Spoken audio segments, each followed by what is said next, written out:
today, my mom is back and she's going to make Italian Pazzelles.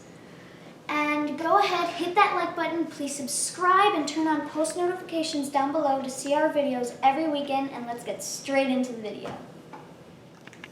Okay, so we're going to start to make the Italian Pazzelles. It's actually something that your grandmother made, or what we lovingly call Bubby. And she wasn't Italian at all. She was Bohemian and from Czechoslovakia. But, you know, hey, she made some great Pazzelles. So we're going to share that recipe with you. So the first thing we're going to do is sift the flour and the baking powder together.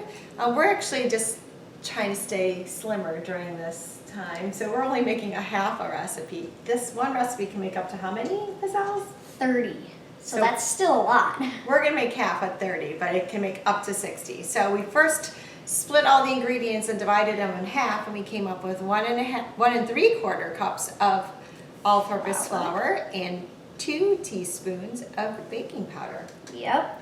We're going to sift it all the way through. We love this little sifting machine. It really just mixes the ingredients together.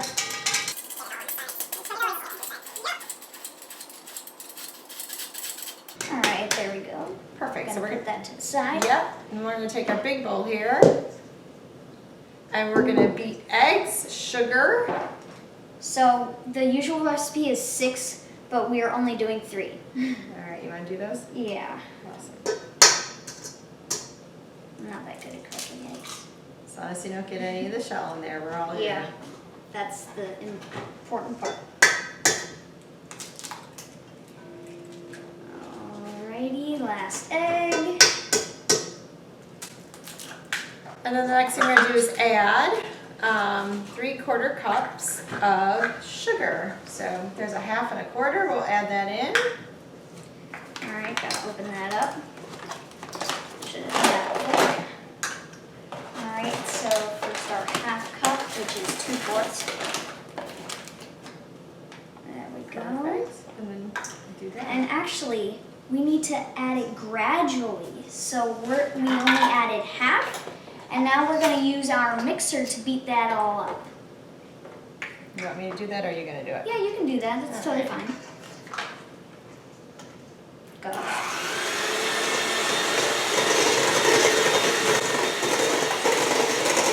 We basically want to beat it until it's smooth. And it moves pretty quick. This is not so difficult. And I'm going to add that 1/4 while she's mixing that.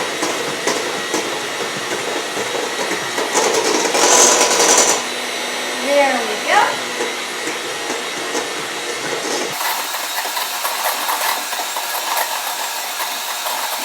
It's looking good. All right, then we're going to add our vanilla. All right, why not you stop there? We are going to add 1 tablespoon. I'm going to add it really slowly because last time I had a big spill. There you go. Alright, ooh. That's gotta go slow. Can't even open it. Do you mind? Sure. See if I can do it with my left hand. There we go. Wow, perfect. Alright, I'm going to do it over the sink just in case I spill it. And actually, we're going to need some more. So hold on to that thought while we pull out our extra vanilla. So we'll take a quick pause. Alright, so we got our new vanilla and we're going to pour 1 tablespoon. There we go. Didn't spill it this time. Woo. And we're going to start mixing. All right. Just until smooth. Ooh, it smells good already. Then we went ahead and melted some of that butter and made it cool to room temperature. We're going to add that in now as well. Alrighty. Perfect. Great. Gonna mix that in. And right now it is all smoothed out. So all those ingredients are currently mixed in. So now we're going to blend this in. Yeah, we're going to add our dry ingredients that we sifted in the beginning of the video. And blending it means we're going to take you can put some in, and then we're going to mix it in with a spoon. Oh, that's a key thing. Not with our mixer.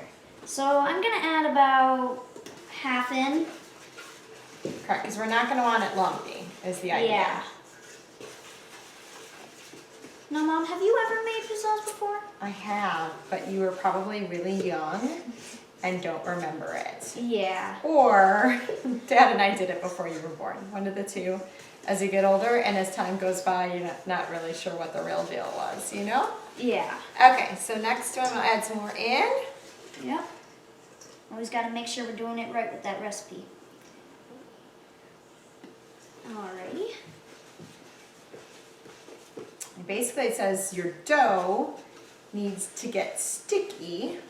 So much that you can drop it like from a spoon. So kind of like I equate this to a like a waffle ingredient because it's a really thin amount, but it's like a waffle maker that you do. You can add the next round in.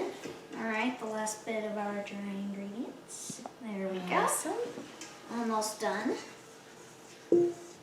So what's nice about this is there's not a lot of ingredients. So really simple Yeah. to make, but we'll show you the actual machine to make them. So that's going to be a little bit more challenging. If you don't have that, it's hard to make this recipe. Yeah.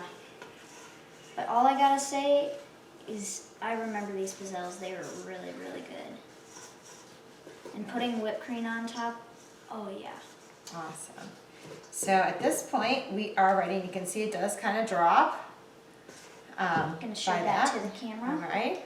Look at that, nice and thick and thin at the same time. Yep, it still drops from a spoon, so that's the most important part. And just make sure that there's nothing left.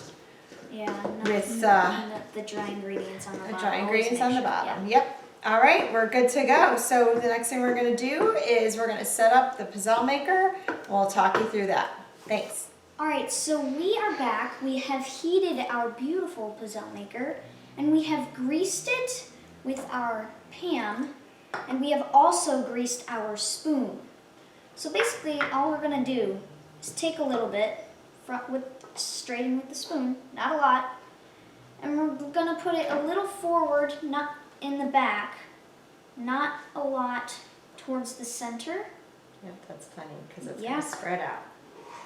Because right when we push it down, it'll spread out everywhere. Kind of like a waffle. Yep. Just gonna put that in there.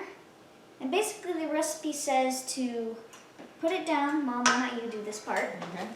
And we're gonna wait 26 seconds for it to cook. It's really that easy. Just, you can hear that sizzle. That one's a little too big because you can see it's spilling out Oh, too far. yep. So make sure just to do a little less than what I did. But really what this pizzelle maker does, it has this little pattern on it, which makes the pizzelle like thin, and it has that beautiful design. So I'm not gonna bake that too long. It's been about 15 seconds. You can kind of always take a little bit of a peek. So the first one's always a little tough. So Yeah, you gotta get used to it. got to put you with the front, not the back. Oh yeah. Really center is probably the best. All right. And This I is like that actually a one. really good lesson to learn. Yeah. And you can kind of see how they are. And they're not quite ready yet. A little bit more to get a little bit of them golden brown. Kind of hear it sizzling. So That's kind of what we want, because we want it nice and brown. yeah, I kind of want to put it up away from the line. Now this pizzelle maker gets really hot, so just be careful. Always have adult supervision when doing this. I prefer to then put it on the cooling. Yeah, that's also what the Rack. recipe says. Once it's done, put it on a cooling rack. I think we're just about there. Absolutely. So I like to kind of Alright, just. gonna take our little spatula here. Mhm. And it's actually rubber, which is good, because then it won't burn as much. Oh yeah. Now, They look ooh. beautiful. That's going to cool off a little bit. So this one you can see is probably the perfect design. It's just going to kind of go around. Not that this part isn't good. It just doesn't have the pretty design on it. So we'll do that a few more times and we'll show you our best one yet.